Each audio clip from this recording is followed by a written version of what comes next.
Hey everyone, and welcome back. Now today I want to talk a little bit about JASMY because it's been a while since we've gone over kind of some recent happenings as far as what's going on within the JASMY ecosystem and the chart and the price and all that type of stuff. So I want to do just kind of a quick overview and take a look at that, as well as we have seen some recent drops within the crypto market. And so I want to do just a kind of a really super quick overview of that as well, so we can see if we can get maybe a better idea of where things might be going. So anyway, let's go on ahead and dive right in. So starting out, what we can see on crypto bubbles is overall it's a pretty red day. Obviously FTT is kind of the only one up majorly. There's a couple others here and there that are green, but overall pretty much everything is red. We can see JASMY right here minus 6.8% on the day.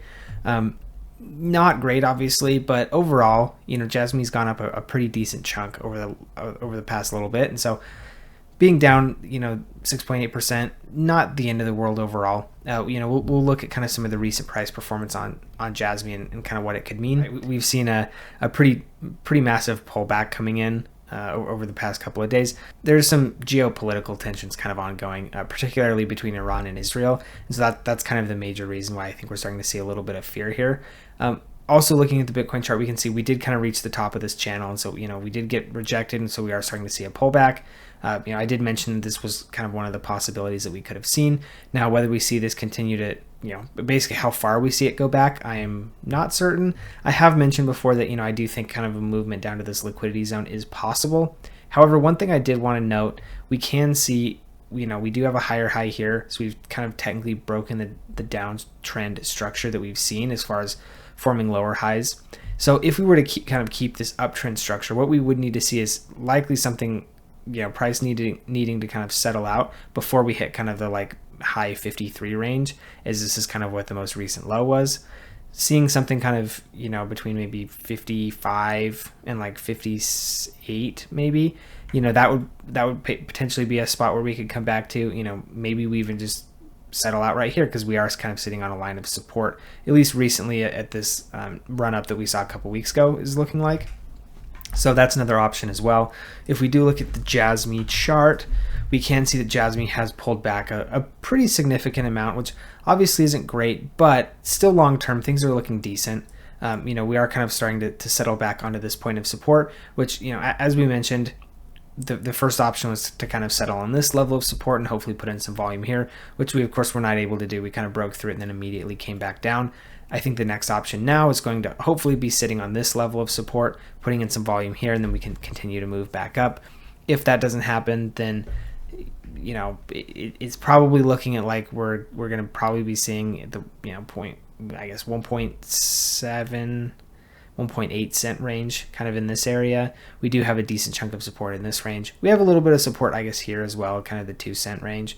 So overall, I think kind of the main hope is that we put in some volume here. However, if we don't, then obviously, we'll continue to climb further back. If you do believe in the long-term prospects of JASMY, maybe it's not all that concerning to you. It just is another opportunity to buy at a discount. However, usually it is nice to see these coins put in some volume at key levels of support and hold it, just because that means that the community continues to kind of keep their faith and keep their convictions in the long-term prospects of the token. So that's something that I'm hoping we could see. As you can see, I do basically all of my charting on Margex just because I do trade here fairly actively. You can see we did actually take a couple of Bitcoin short trades. I actually closed out before this recent leg down, but you can see I closed a little bit out here at about 200%, and then I closed the rest of my trade out at a little over 300%. So obviously not too bad. As I mention every single time, leverage trading is not without its risks, but if you do know what you're doing and can kind of play some of these levels of support and resistance and things like that fairly well, then you can do relatively well. If it is something you're interested in, I do have that link in the description below. There is no KYC or VPN needed when you're signing up for Margex, so you can essentially just get signed up and start trading if that's something you want to do. Also, they do have up to a $10,000 deposit bonus. So again, kind of another incentive to get started. If that is something you're interested in, do be responsible and don't do anything crazy if you're not super familiar with how to trade leverage. So anyway, moving on, what I want to take a look at is the liquidation map. Again, guys, I don't know what else to say here. I mean, this has been incredibly accurate, at least as far as I can see, over the past several months at this point. go look back at my channel history. We've been talking about a pullback for a while because the liquidation map said so, right? I mean, we just follow the liquidation map and pretty much just do what it says, and it's pretty accurate. One thing that I do stress a lot is making sure that there are confluence between the 3 time frames. You will see that we do not have that today, which means I'm probably not going to be doing anything as far as taking a trade is concerned. But what we can see here is we actually have started to flip back to liquidating shorts, meaning that a price move to the upside makes the most sense. And so what we can see here is, it's possible, since there are so many liquidation points to the downside, that maybe we do continue to see, maybe a move down to like the high 61s. You could see that this would liquidate almost $700 million of short, or of longs, excuse me.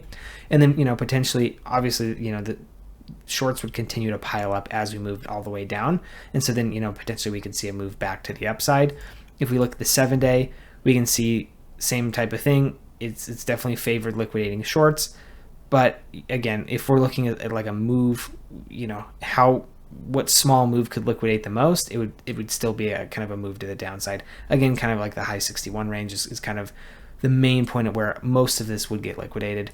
However, if we look at the 30-day, we can see that we don't have the confluence between all 3, right? Shorts are starting to stack up. However, it is still biased towards liquidating longs.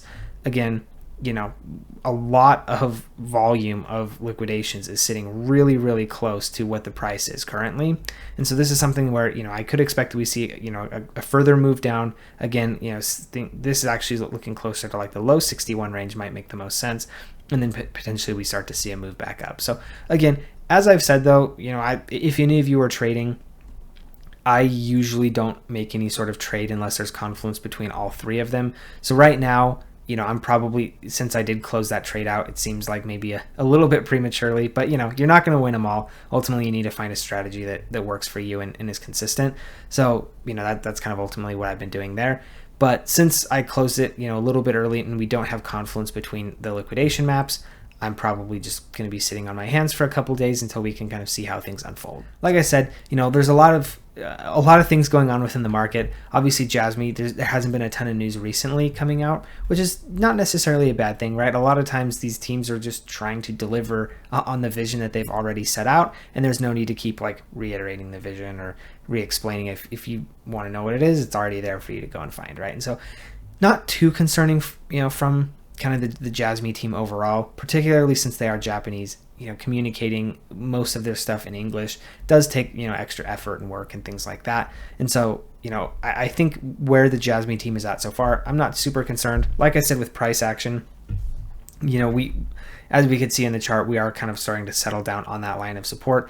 I'm really, really hoping that we can kind of hold that and put in some volume there. But, if we don't, obviously, we may be coming back down to some of the lows that we saw, in August and early September.